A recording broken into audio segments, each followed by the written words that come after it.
कृपया 6 बजे रिप्लाई है और बहुत आभार से अध्यक्ष स्पीकर महोदय। हैं, एक मिनट सुन लीजिए, बहुत से स्पीकर मैं चाहता हूं कि 2-2 मिनट में अगर अपनी बात कहें तो आई थिंक सो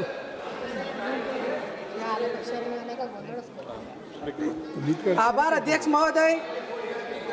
संविधान 131 માં સંશોધન વિધેયક 2026 ના બિલમાં મારા વિચારો રજૂ કરું છું।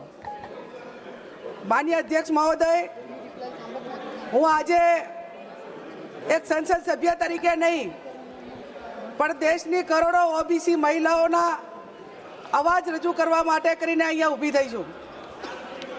અધ્યક્ષ મહોદય, હું આભાર માનું છું કોંગ્રેસની સરકારનો, આભાર માનું છું રાજીવ ગાંધીનો કે એમણે પંચાયતી રાજમાં 33% મહિલા અનામત આપીને મારા જેવા ગરીબ સમાજમાંથી આવીને અહીંયા પંચાયતથી પાર્લામેન્ટ સુધી જાહેર જીવનમાં ચૂંટણીમાં લડવા માટેનો મોકો આપ્યો અને લોકોનું કામ કરવા માટેની તક આપી।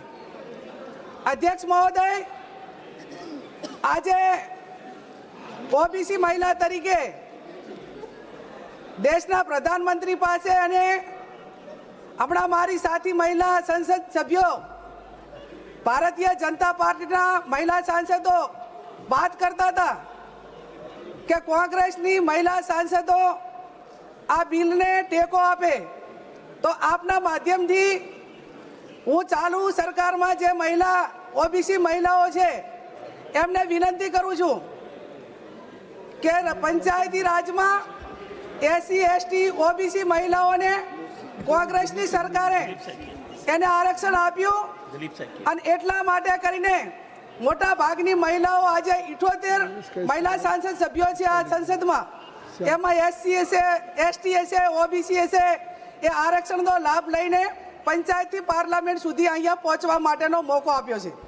ત્યારે હું આપના માધ્યમથી સરકારને વિનંતી કરું છું અને ખાસ કરીને ભારતીય જનતા પાર્ટી એ જ્યારે 2023માં સર્વસંમતિથી લોકસભા અને વિધાનસભામાં મહિલાઓને આરક્ષણ માટેનું બિલ પસાર કરવામાં આવ્યું, તો 2024માં આ બિલ લાગુ પાડવામાં કેમ ના આવ્યું? તેના પછી અનેક વખત સત્ર બોલાવવામાં આવ્યા પણ એ સત્રમાં પણ આ બિલની કોઈ ચર્ચા કરવામાં ના આવી।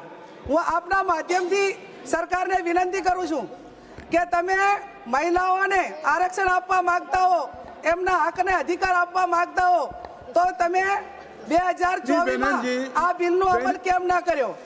માનનીય અધ્યક્ષ મહોદય, આપના માધ્યમથી હું એક ઓબીસી મહિલા તરીકે આભાર માનું છું રાહુલ ગાંધીજીનો કે એમણે સમગ્ર દેશમાં એસસી એસટી ઓબીસી જે જનગણના માટે કરીને એમણે સમગ્ર દેશના લોકોને વાત કરી અને જ્યાં પણ કેન્દ્ર રાજ્ય સરકાર એ કોંગ્રેસની છે ત્યાં જનગણના કરવા માટે કરીને એમને આદેશ આપ્યો।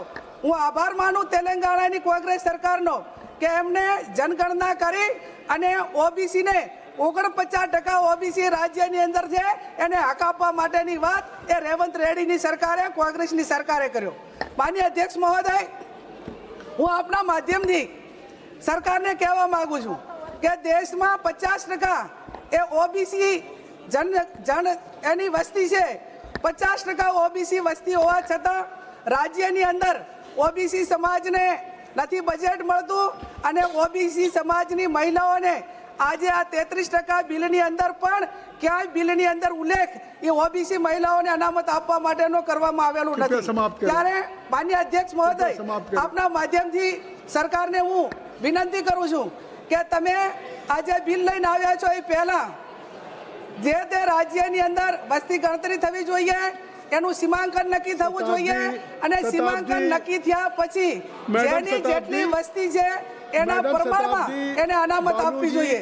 હું દેશના પ્રધાનમંત્રીને એક ગુજરાતી મહિલા તરીકે, એક ઓબીસી મહિલા તરીકે વિનંતી કરું છું કે તમે વારંવાર અનેક સભાઓમાં ભાષણ કર્યા છે કે હું ઓબીસી વડાપ્રધાન છું અને ઓબીસી વડાપ્રધાન જ્યારે તમે સમાપ્ત એની કરેं. ઓળખ આપો છો ત્યારે આ દેશની ઓબીસી ઠાકોર મહિલાઓને મેડમ, આરક્ષણમાં Thank you. 33% જે બિલ આવે છે એની અંદર દિલીપ ઓબીસી શેખિયા, મહિલાઓનો સમાવેશ કરવામાં આવે એવી હું વિનંતી કરું છું.